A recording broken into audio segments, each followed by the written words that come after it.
곽성민 목사의 매일 큐티 묵상입니다. 욥기 4장 1절로 21절입니다.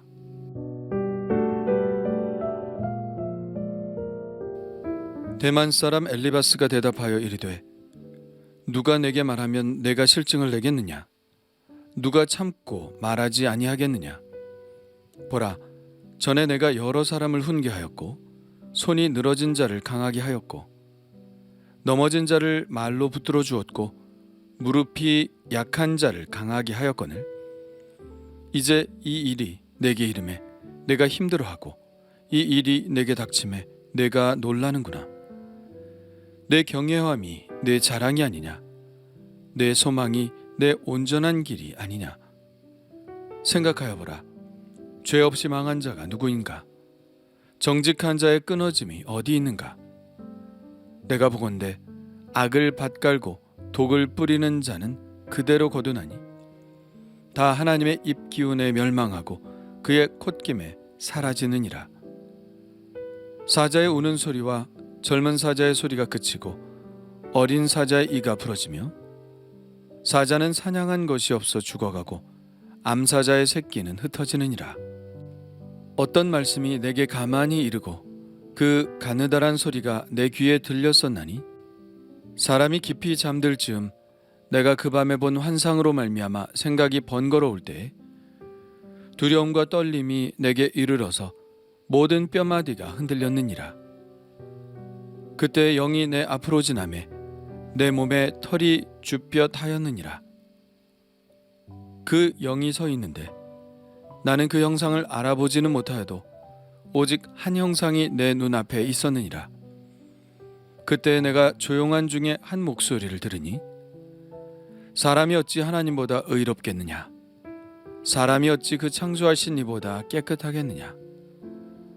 하나님은 그의 종이라도 그대로 믿지 아니하시며 그의 천사라도 미련하다 하시나니 하물며 흙집에 살며 티끌로 털을 삼고 하루살이 앞에서라도 무너질 자이겠느냐? 아침과 저녁 사이에 부스러져 가루가 되며 영원히 사라지되 기억하는 자가 없으리라. 장막줄이 그들에게서 뽑히지 아니하겠느냐? 그들은 지혜가 없이 죽느니라. 아멘. 4장부터 28장까지는 욥과 친구들의 대화가 본격적으로 이어집니다. 세 친구가 번갈아서 말하고 욥이 마지막으로 대답하는 형식이 세 세트가 진행이 됩니다. 순서도 정해져 있죠. 엘리바스가 가장 먼저 말하고 빌닷, 소발의 순서로 말합니다. 이들은 이렇게 비참한 상태에 떨어진 욥에게 어떤 말로 위로를 전하고 있을까요? 그들의 말은 과연 위로일까요? 제일 먼저 엘리바스의 이야기를 들어보죠. 엘리바스는 매우 조심스럽게 이야기를 꺼내는데요. 2절입니다. 누가 내게 말하면 내가 실증을 내겠느냐? 누가 참고 말하지 아니하겠느냐? 참다 이제 비로소 조심스럽게 말을 꺼내니 실증을 내지 말고 들으라고 하는 것이죠. 지금 엘리바스가 어떤 말을 할지는 욥이 이미 알고 있을 것이라 예상합니다.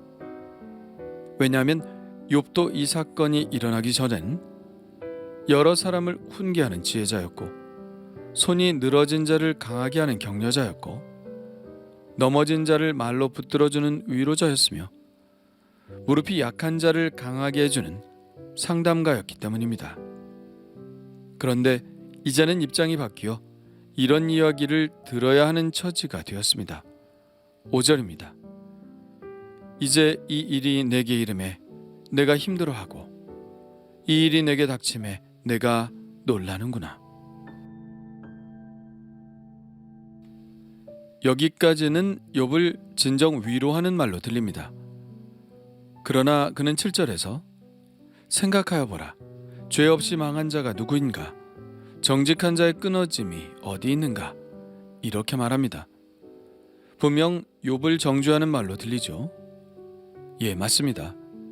엘리바스는 욥이 죄를 지었기 때문에 이런 일을 당하는 것이라고 이야기하고 있는 것이죠. 이것이 당시 지혜의 일반적인 생각입니다. 누군가 망한다면 그가 죄를 지었기 때문이고, 누군가 끊어졌다면 그는 정직하지 않았기 때문이라는 겁니다. 이어 8절은 일반 지혜론에다 자신이 지금까지 살아오면서 경험한 것을 덧붙여 말합니다. 내가 보건대 악을 밭갈고 독을 뿌리는 자는 그대로 거두나니. 자기가 경험한 바에 의하면 사람은 다 뿌린 대로 거둔다는 것입니다. 악을 심는 자는 악을 거둔다는 것이죠. 그렇게 될 수밖에 없는 이유는 하나님께서 그 사람의 행위를 다 지켜보고 있기 때문인데, 하나님은 악인에 대해서 반드시 징계하시는 분이기 때문이라는 겁니다. 9절입니다. 다 하나님의 입기운에 멸망하고 그의 콧김에 사라지느니라. 그 악인이 매우 강한 사자와 같은 존재를 할지라도 하나님의 심판은 견딜 수 없죠. 사자의 우는 소리와 젊은 사자의 소리가 그치고 어린 사자의 이가 부러지며, 사자는 사냥한 것이 없어 죽어가고 암사자의 새끼는 흩어지느니라. 사자의 우는 소리는 두려움을 주지만 이가 부러진 사자는 남을 해칠 수도 없고 포획물을 잡아 찢을 수도 없어서 굶어 죽게 될 것입니다. 이처럼 악인도 자신이 우세하다고 큰 소리를 칠 수 있지만, 하나님은 악인의 그 악을 보시고 개입하셔서 그가 남을 해치지 못하게 만들고 그의 자손을 흩으실 것입니다. 욥은 부자였고 강한 사람이었지만 결국 이 가련하게 된 힘센 사자처럼 하나님의 입긴 가운데 멸망하게 된 것이라고 말하고 있는 것이죠. 엘리바스는 더 나아가 자신이 본 환상 이야기를 하면서 자신의 주장을 더욱 공고한 것으로 만듭니다. 그는 환상 중에 한 영이 자신 앞으로 지나가는 것을 느꼈는데, 그때 자기 몸에서 털이 쭈뼛하고 그 영이 눈앞에 보이면서 그의 목소리가 들렸습니다. 이렇게 말합니다. 사람이 어찌 하나님보다 의롭겠느냐? 사람이 어찌 그 창조하신 이보다 깨끗하겠느냐? 하나님은 이 세상에서 가장 의로우시고 가장 깨끗하신 분이라는 겁니다. 또 18절에는 하나님은 당신이 부리시는 종, 즉 천사라도 미련하다 하시는 분이라고 말합니다.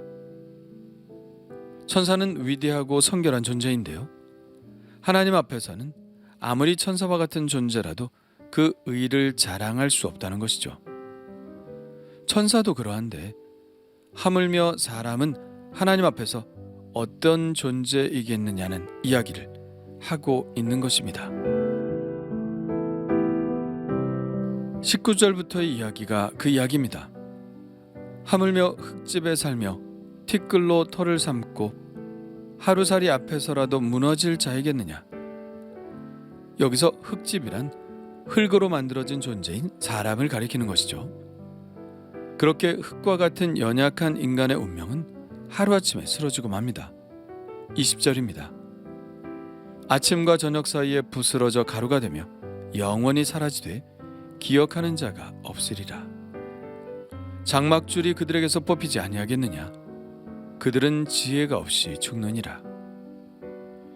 천사도 그러한데 하물며 하루살이보다 더 나을 것이 없는 흙과 같은 연약한 존재인 인간이 하나님 앞에서 자신의 의를 자랑할 수 있겠느냐는 것입니다.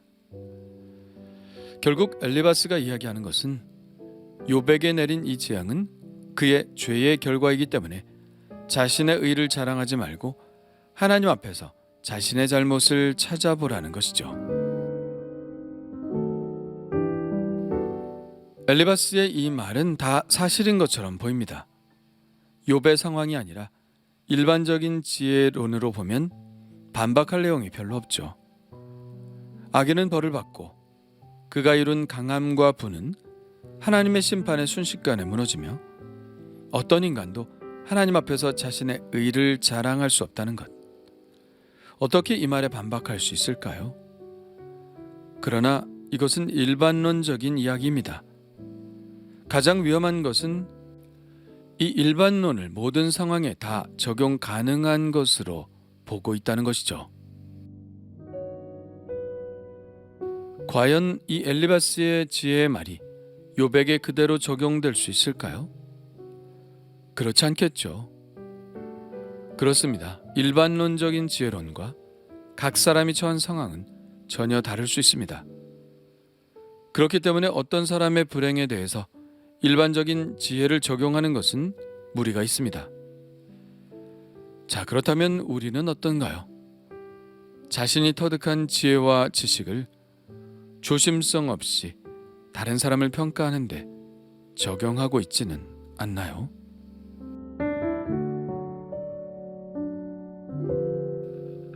주님 감사합니다. 엘리바스의 지혜대로 하나님은 악인의 죄를 보고 계시며 심판하시는 분이라는 사실을 알게 하옵소서. 인간은 연약한 존재이며 하나님 앞에 그 의를 자랑할 수 없음도 기억하게 하옵소서. 아무리 강한 자라도 하나님의 콧김에 사라질 수 있는 존재라는 것을 생각하게 하옵소서. 그러나 이 지혜는 제 안에 기억하게 하시고 혹 남을 정죄하고 훈계하는 것에는 사용하지 않게 하옵소서. 예수님의 이름으로 기도합니다. 아멘.